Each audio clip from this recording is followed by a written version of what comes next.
Let's talk about a feeling that I'm pretty sure we all know way too well. It's that feeling at the end of the day where you are just completely drained, but when you look back, you realize you're in the exact same spot you were this morning. Well, it turns out there's a name for this whole illusion. So you woke up, right? You got your coffee, you jumped straight into work. Emails answered, calls made. Tasks? You checked them off the list. You were consuming information, you were making plans, organizing your thoughts. You could feel that hum of constant activity all day long. And yet, at the end of it all, there was no real result. No tangible, actual progress.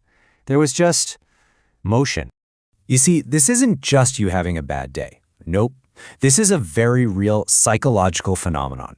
It's called the busy trap, and it's built on this incredibly deceptive feeling of progress that keeps millions of us completely stuck.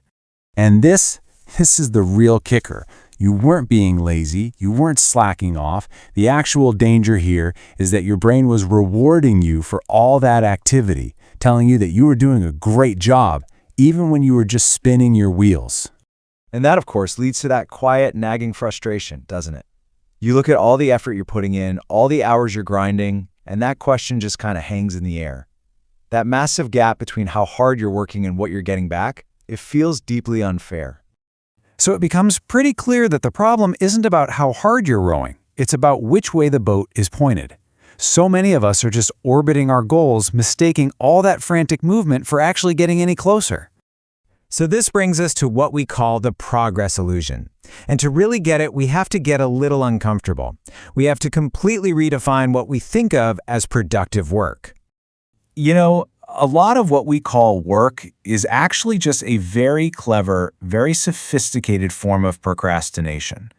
It's all about doing the things that feel good and safe, things that simulate progress, specifically to avoid the risky, scary actions that actually produce real-world results. And right here, this is where the illusion becomes crystal clear. What feels like learning a new skill is often just consuming information without ever creating anything. What feels like planning a project is just organizing without ever executing. And optimizing, well, that often becomes a way to just tweak tiny little details to avoid taking that one big, uncomfortable leap. And here's the science behind it. Your brain, it turns out, isn't actually wired to reward success or outcomes. It's wired to reward the pursuit. It gives you that little hit of dopamine just for being in motion, for trying, no matter if that motion is actually taking you anywhere useful. This hard wiring makes us incredibly vulnerable to a very specific type of task.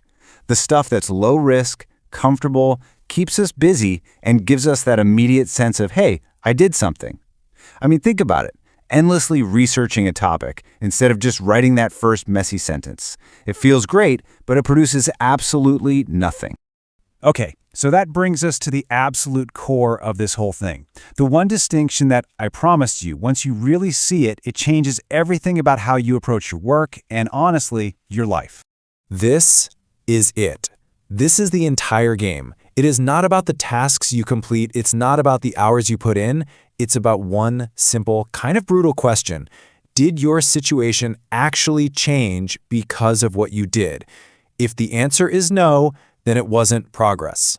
So why do we get this so wrong all the time? Well, we choose activity.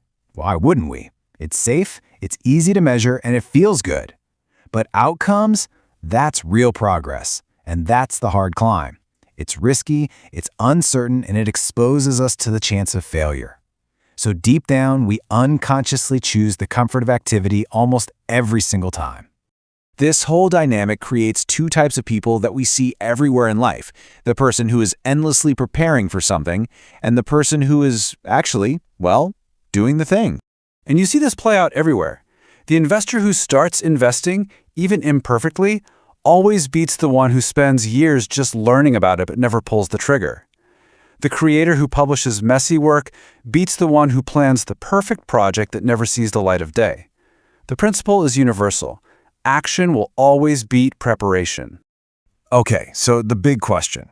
How do we break out of this? How do we stop just orbiting our goals and actually start moving towards them?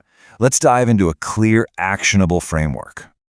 It really comes down to these 4 rules. First, stop measuring your day by what you did and start measuring it by what changed. Second, you have to intentionally limit your time on stuff like passive research and endless planning. Third, you got to bias yourself towards execution. Do the things that get you feedback from the real world. And finally, you have to completely change how you set your goals. And just look at how this changes things. An old activity-based goal is something like learn about business. It's so vague, you could procrastinate on that forever. But the new outcome-based goal, start one small thing. See? It forces action. It demands a result. Look, the reason we hide in all this activity is to avoid the messiness of reality. But real progress is never clean. It's unpredictable, it's uncomfortable, and it's always imperfect. You just have to learn to embrace that. So please, stop chasing the feeling of being productive. That feeling is a liar. It's a cheap substitute for the real thing. The only goal that actually matters is to be effective, to create real, actual change in the world. And that leaves us all with one final and very personal question. Take a hard look at your own day, your own work, your own life. Are you truly moving forward, or are you just staying busy, staying comfortable, and just staying in motion?